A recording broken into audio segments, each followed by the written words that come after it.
Today we're going to be finishing up my starter home in Pokopia. This house is pretty cool because it was actually created with a lot of materials that you can get kind of early in the game. I would say like as you're entering the mid stages of Pokopia. And today I'm actually going to be doing some upgrades now that I'm at the end stages of Pokopia. It looks really nice as it is, but I think I can level it up quite a bit. So I thought I'd bring you along. Let's begin with a quick tour of the house and also the area in which it's been constructed. Before I go inside, let me just turn around here. So this is the area that is right above the Pokemon Center in the Wastelands. I've not moved my Pokemon Center. This probably looks pretty familiar to you. And I've not started reconstructing this area really yet. I have big plans for it, but I kind of just started here with a house. So there was something here, I leveled it, and I built my own house by hand. This is not one of the prefab kits, this is one that I did myself, and I've just kind of left like the picnic area here. Again, I've done almost no work around this house, but I have a feeling I'm going to be making this property around it my own, which I probably shouldn't do. I actually need a lot more homes for Pokemon, but you know, we'll see. We'll see how I feel. I suppose they could be my roommates too. Let's go inside. I'll show you what we're working with. So a lot of this stuff, in fact, I think all of it is either stuff I've crafted or just stolen from other dilapidated builds around Pokopia. Nothing too spectacular in here. You've probably seen a lot of this stuff. You've probably seen the little Eevee dolls and stuff like that. This is obviously one of the early beds you can craft yourself. I don't know where I got the Slowpoke rug, but I love it, so I thought I'd put it here. And I wanted to lean into the color red. So I have the red chair, and believe it or not, this bed was dyed with red paint. Once I started unlocking all the paint and stuff, and it just decided to be pink. So I thought the Slowpoke rug kind of worked with that. And now today I've actually gathered up some stuff that is more blue. Anyway, one of the reasons I really liked this particular lot was because it already had this backdoor kind of path here where you can go up to this farm, and I've started to redo this farm a little bit. I've been gathering up different berry trees, and I think I have all of them now. And I wanted to plant rows of each tree. I have room to do it. I just haven't decided exactly how I want this to be laid out fully by the end. And again, haven't really started my farms or doing anything really efficient. I've just been kind of getting distracted by all the builds. So that is this house. We're just going to be focusing on the house itself today. I also constructed a windmill here. And this was originally to power the things you saw inside my house, like the TV and the computer, things like that. And now, as I look at it, I realize, well, it just looks really nice in the backdrop when you look at the house from the front. I also don't need it anymore because I've unlocked a new form of power. And although I'm not using it, I will be keeping the windmill in the background because I really do like it there. Now, let's focus on the build itself today. So all of this furniture in here, it's fine. I don't mind the actual furniture itself, but I am going to go and re-dye it now. And I'm going to lean into blue, kind of like I talked about before. Maybe our Slowpoke rug will make it. Maybe it won't. Time will tell. When it comes to dyeing some of this furniture, you actually have two options. You can dye the sheets, and you can also dye the headboard, which is pretty cool. I actually kind of like this lighter grayish blue, sort of. So I'm actually going to stick with this, and I'm going to do this specific color to all the different furniture pieces I have today. Previously, the office chair was the only item I actually painted that looked red when I painted it. And in this case, the light blue / gray is looking a lot more blue and vibrant. So this particular piece of furniture is just a more vibrant piece, but I do think this blue will go a lot better with that red I had before where all the furniture looked pink. I'd say that doesn't look too bad. The Slowpoke rug isn't too offensive where it is right now, but I will look to see if I have some other rugs that could be a better fit now for this room, and I could use that somewhere else.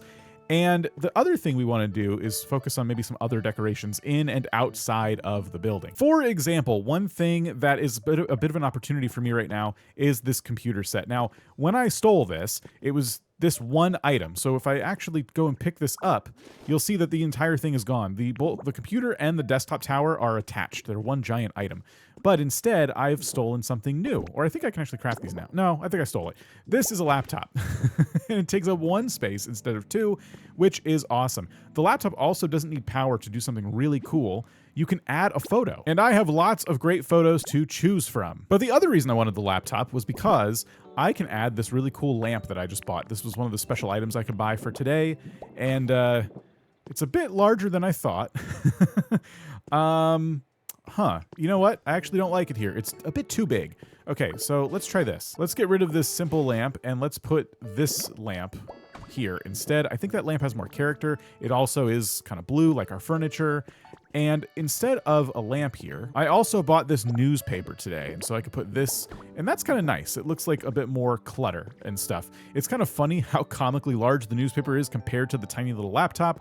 The scale of some items in this game is really funny to me, but it works. I dig it. Another thing I just learned how to craft is this poster of two Eevees kind of like running next to a mountain. And I really like it. I don't have any great walls to put it, at least not at like eye level, maybe where the TV is right now, but I don't know. It's not great. I think above my computer makes the most sense, but I don't like the idea of covering the window with a poster. That just bothers me a lot. Because it looks like such a fancy painting, we could put it there above the door maybe, and it's just something a little more interesting to look at on your way out of the house. But unfortunately, yeah, I didn't really think this through when I made it. It is not a great you wouldn't want to hang something that high up, I guess, but I don't know. You let me know. Do you hang your artwork to where you'll have to crane your neck up to look at it? I did take a look, and I don't have anything to replace the slowpoke rug with something, you know, more blue. So I went ahead and made a rug.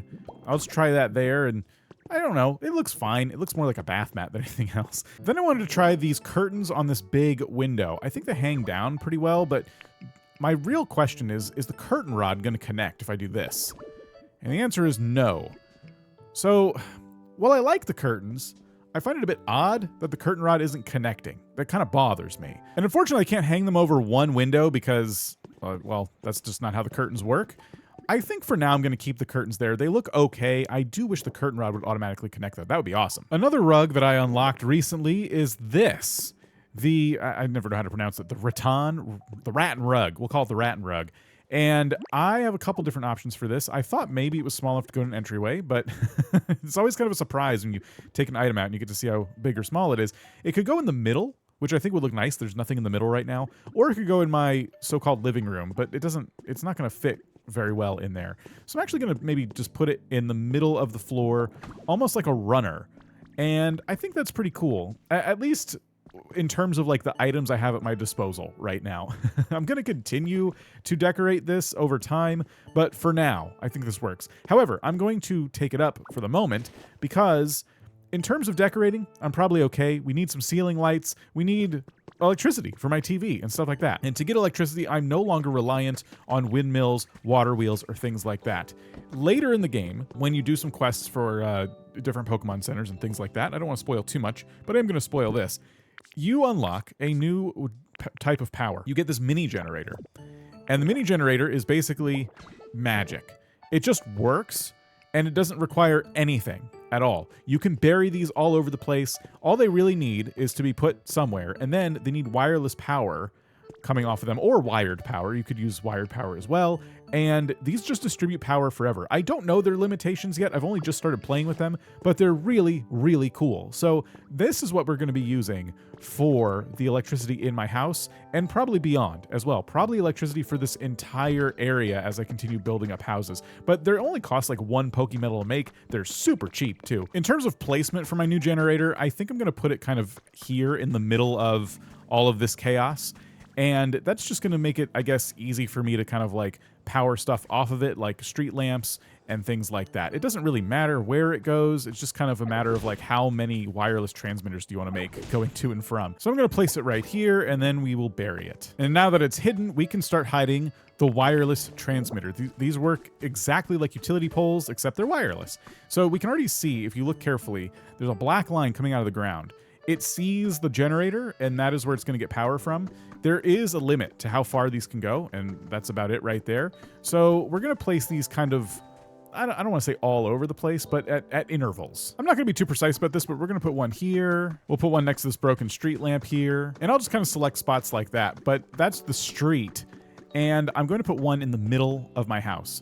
That way in the future, anything I decide to put in my house that requires power should be covered. I'd say that's kind of what we need to test though, because when these are really low to the ground, obviously they may not be able to reach the ceiling lights that I put in my house. So yeah, we'll try our best to see if we can get power up and down, because I'm gonna hang some ceiling lights as well. But if I put this right here, will it even reach? No, it did not make the sound. So we actually need another one, kind of right here, maybe under my steps. Putting that there means this one definitely has power. So the TV's on, and I can inspect this.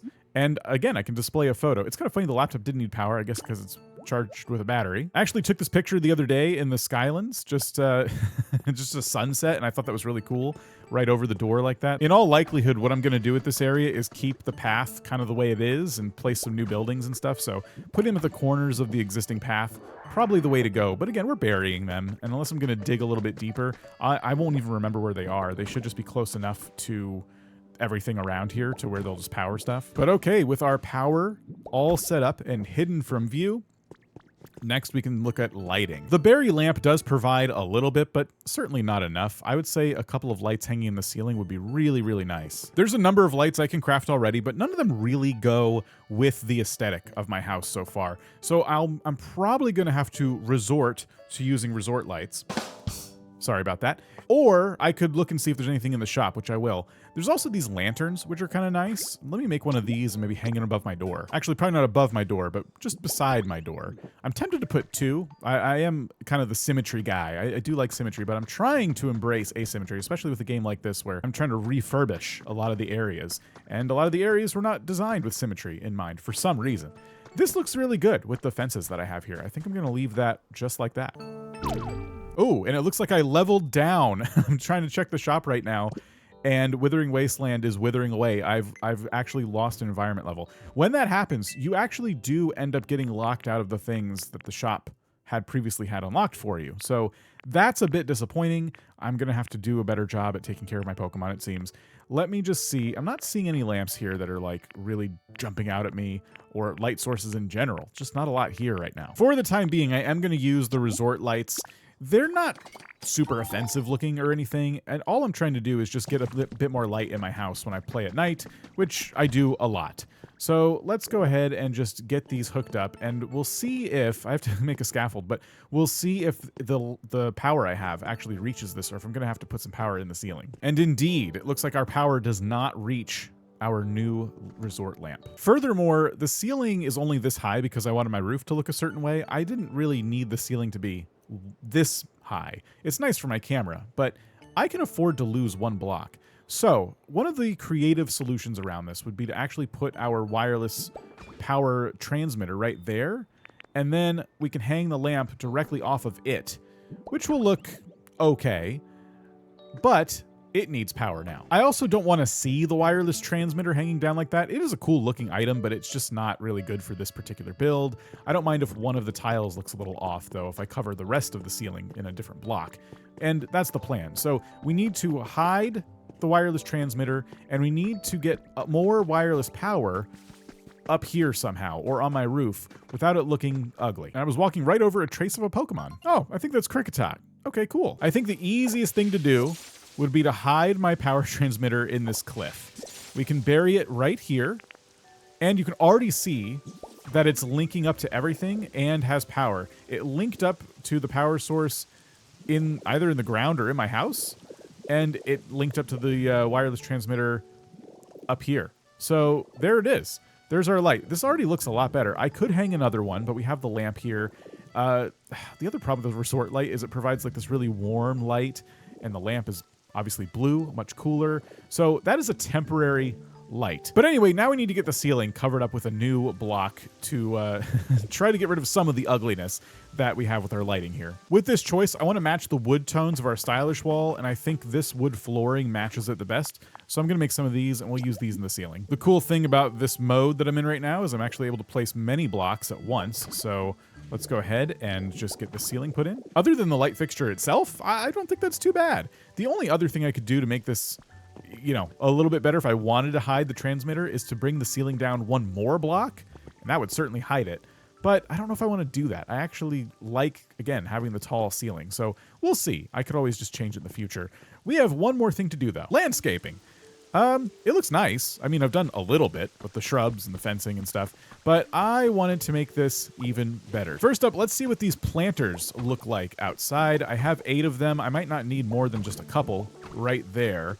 And already that looks pretty good. Maybe we use all 4 on each side. And I did say I wanted to lean into blue when it came to the flowers, so I did pick up some flowers that I think fit the vibes pretty nice. I think from here, there's just a few more things I want to do. Yeah, not too much work, right? Just a few crates and some tools here and our flowers. And oh, yeah, I built this gazebo too. I saw some pictures online and it kind of like inspired me a little bit. I didn't see someone make this, although I think it's kind of low-hanging fruit, but I learned that with a couple of different items, you can actually do some cool stuff. So the walkway and these wooden enclosures and then these bridge planks all together can build you something like this. So the way I did that was I took this, which is basically a fence. If you put two beside each other, they connect. But if you don't have anything beside it, you know, it's just a post. And then if you take this and you put it on top, right now it's not oriented the right way, so I'll spin it and then I'll kind of jump.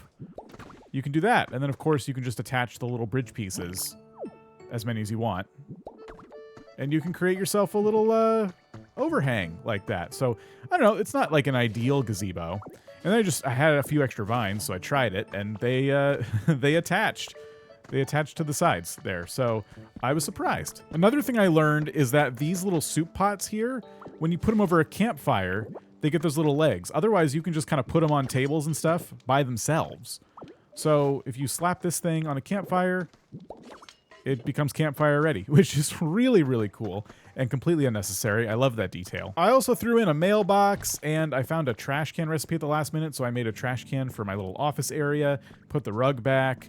So yeah, overall, I'd say this build has a lot more room for improvements, but it's already looking a lot better than it did before, and I'm excited to keep iterating, not just on this, but on this whole area. So that's why I'm going to suggest you subscribe, because I have a much larger projects planned out for future videos. Otherwise, you can check out the video that's on screen now, where I ask the question, is Pokopia worth buying an entire Switch 2 for? If you've had that question, then I'm going to encourage you to check that video out next. Otherwise, I'll see you around.